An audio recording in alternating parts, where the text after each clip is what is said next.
Hey guys, Mike with Motivate Fabrication again.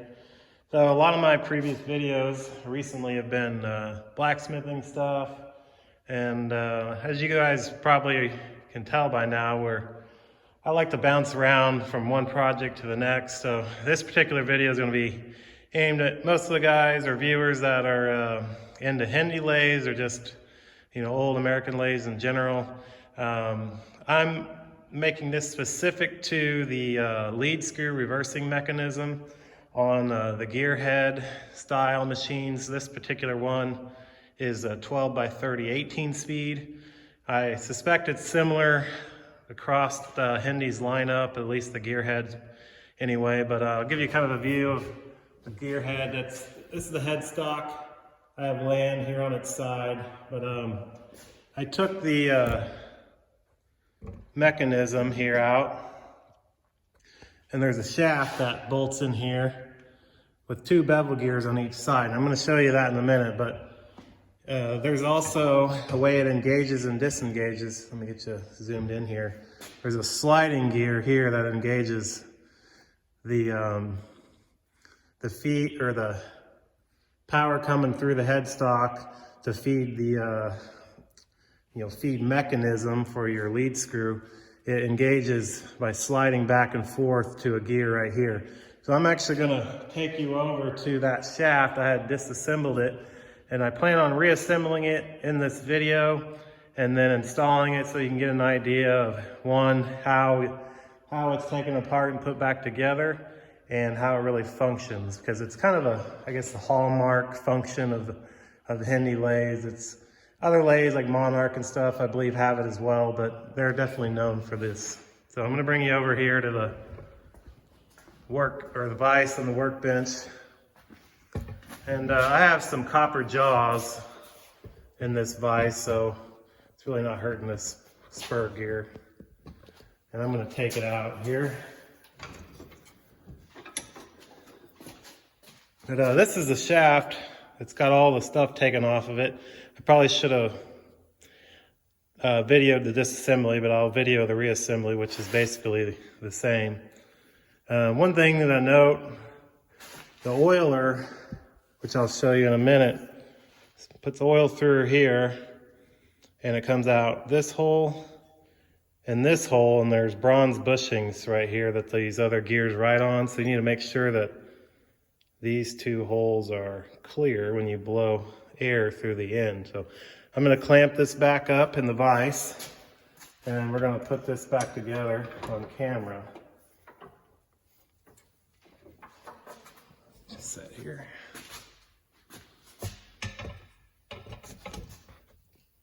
All right. So this assembly, which could be pressed apart. I don't recommend doing it unless you needed to replace the bushings inside, but that's actually tapered. So when it engages, it slows the bevel gear down, the mesh, kind of like a manual transmission. But that piece goes on.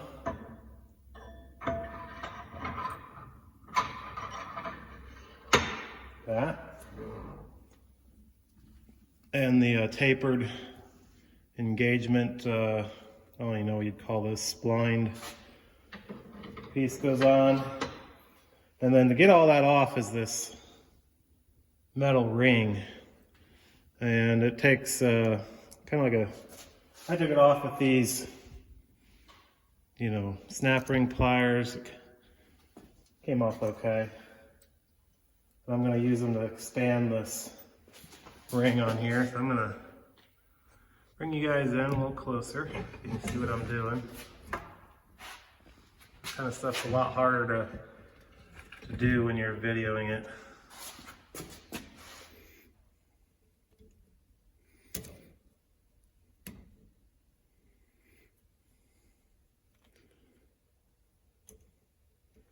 And you got to get it over these splines. It's kind of difficult.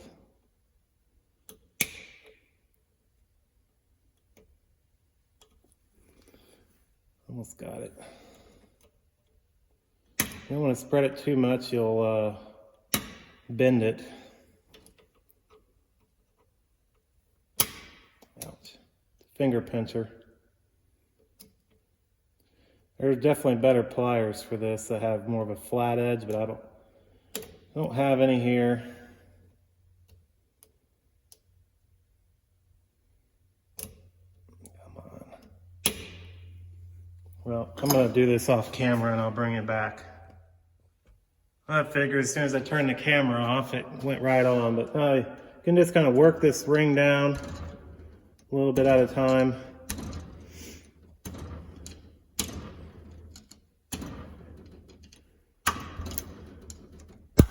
All right, there it is. So,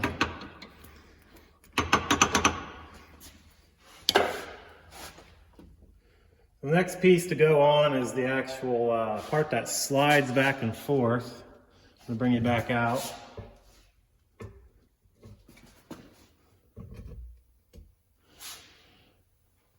So this piece has this little pin in here that's kind of spring loaded with this metal ring around here, and it goes over, and this dog, these are the dogs that can wear if you like engage it too fast, they'll get kind of rounded off.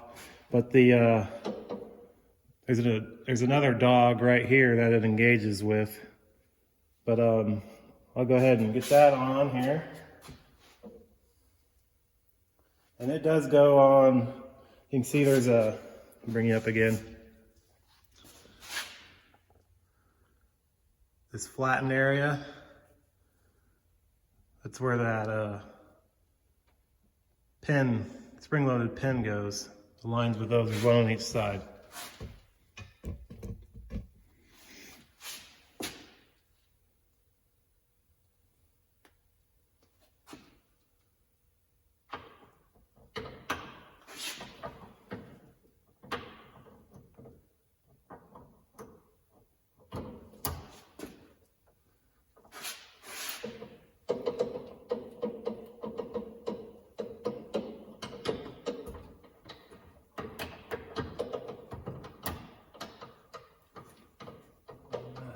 So it goes down like that to engage it in that direction.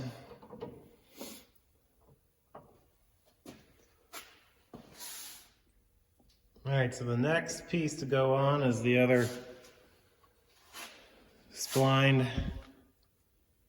see, where are we at here? And it again comes out, but in here, there's a little washer, so.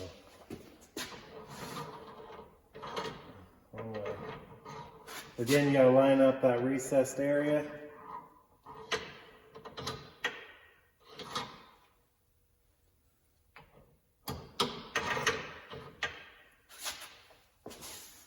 Okay.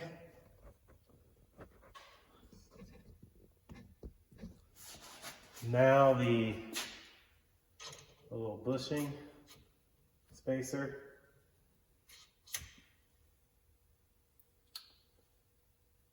And the other bevel gear. So you can kind of see, get an idea how this works. When this slides that way, the spring pressure of this ring pushes this tapered cone up, and that tapered matches on this, and that slows the speed of this. When it engages these two dogs, it's not so harsh. Hope that makes sense. And the same works going the other direction. Well, that's why those tapered, it's like a bearing service, helps mesh the gears. And then lastly, this washer here has a little cutout that matches a pin. I'll bring you in real close on the shaft. Right there. So you gotta be real careful. What I've found is that if you tighten this too tight or you don't get it aligned, there's the cap for the it's kind of like a main bearing on a crankshaft, but the cap won't go over because this clearance between the washer and here is too much. So I've actually kind of had to shim this a little bit. But I suspect that's why this is a lock nut, so you just be aware of that. I'm not exactly sure if it's wear that causes that. Every one of these I've had apart, you know, are old obviously, and the other one had kind of an issue here as well, but it's just something to be aware of. So I'm gonna get this together and then I'll bring it back in to get a complete look at what it looks like. Okay guys, I got it back together. I hope it made sense of what I was doing over there, but this is how it looks when you take it out of the machine. And those bearing caps I was talking about.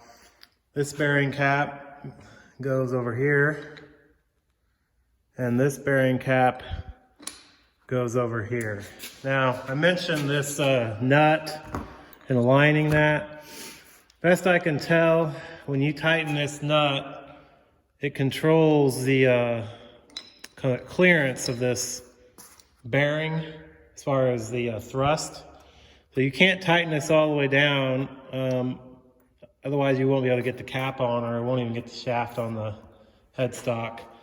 So this locking feature, this nut, and the condition of the pin that keeps this washer from turning is vitally important. Otherwise, what could happen is that pin is going to shear and this washer is going to start turning, and then it's going to spin the nut off. This one's got some play in it, but overall I don't think it's going to go anywhere. I kind of put the end of this nut in the vise and crimped the end of it a little more, so it had a little more tension on the threads. But how this works, and it'll make more sense once I have it on the machine, there's a clutch fork underneath the machine that slides this back and forth. And when it slides this way, the dog here engages to this gear, and if it slides the other direction, the dog engages this gear. And this is the power input into the system coming from the headstock, and this is that sliding gear I was telling you about, and it slides over and over one way or the other, depending on if you want to disengage and disengage. So the power comes in, and then it comes out of this gear to the actual Norton selectable gearbox. And depending on which direction this goes, depends on which way this gear here turns. So I'm gonna go install this on the machine, and then I'm gonna turn it by hand, and you can see how it functions with the headstock upside down, because you can't get to this unless the headstock's pulled off the bed. So let's do that. So before you go putting this together, if you're working on one of these, I found some issues with oiling ports being restricted. This oil cap feeds this front bearing through this little hole under there. So make sure that's clean and not restricted. This hole gets oil cup, screws into it, and it lubricates this upper bevel spur gear. And the last one, there's an oil cup that goes in there, has a copper pipe that goes to the oiler that comes in through the center of that shaft, and I'll show you that. It'll make more sense when I get it installed. So I'm gonna go grab the shaft and we'll get it put in here.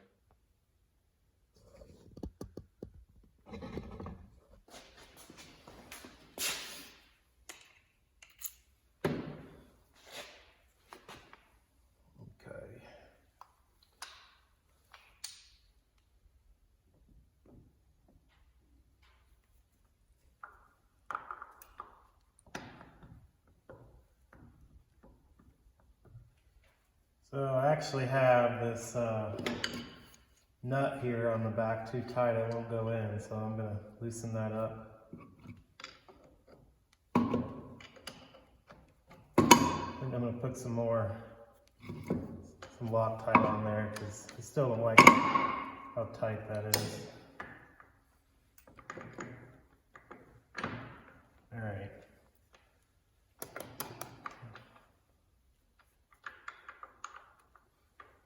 Hope you can kind of see See that? I'm going to get the front bearing on so it doesn't fall off and hit the floor, and then these parts that you can't buy anymore are ruined.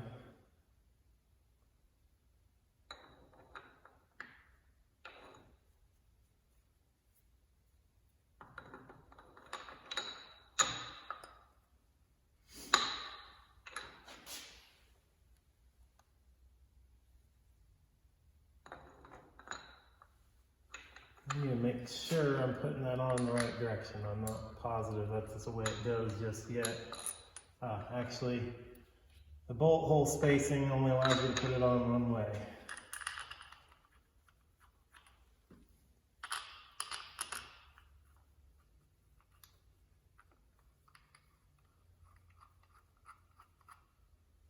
Right.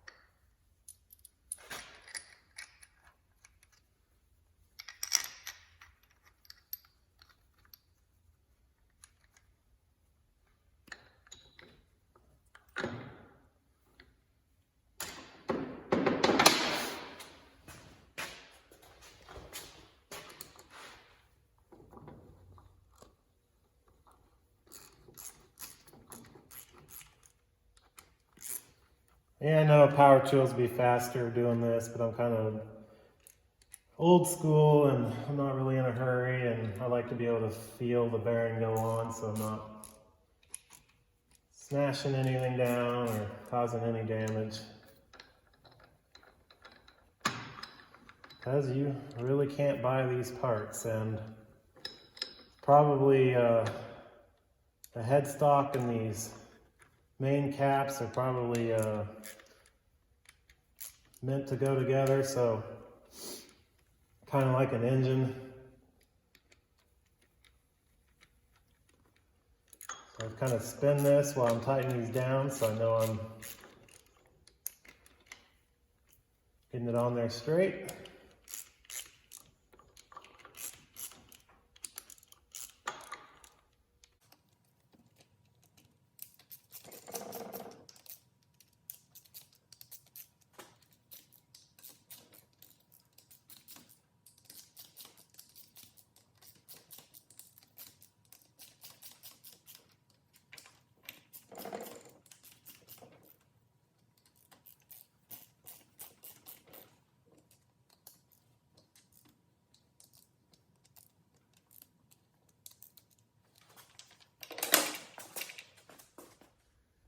Hey guys, so this keyed washer on the end,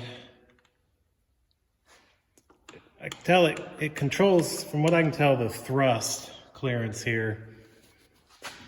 This old lock nut, it really isn't holding very tight. I'm going to put a little bit of thread locker on here. If I ever need to get this on off again, I'll be able to. But yet I hope that's going to prevent it from spinning off there, because I have no easy way to get to it. What I'm going to do is run this up until you can start to feel it drag, and then just back it off a hair.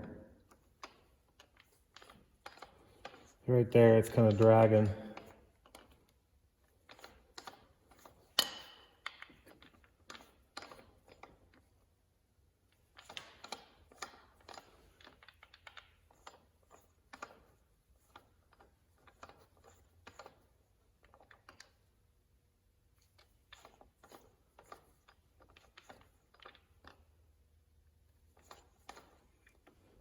Gotta do it. All right, a little bit of how this works. Let me go grab that sliding gear.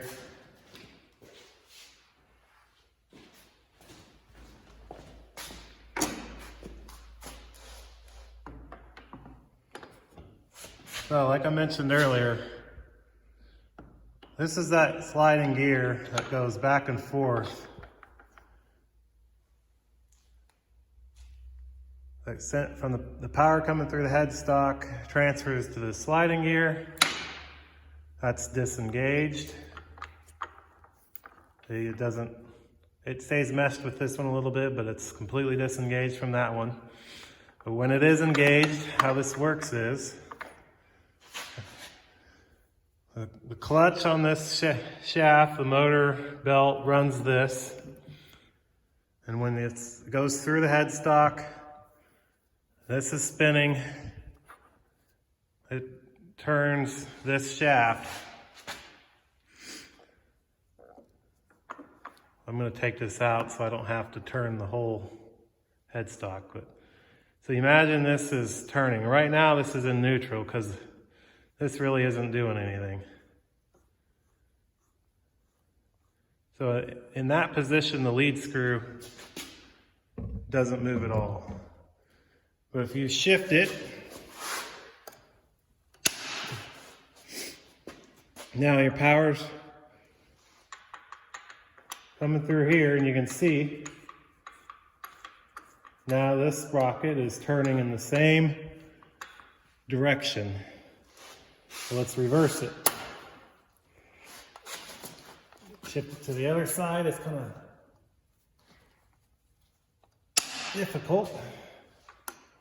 Now you can see they're running the opposite direction. So that is how the reversing mechanism on the Hendey lathe works.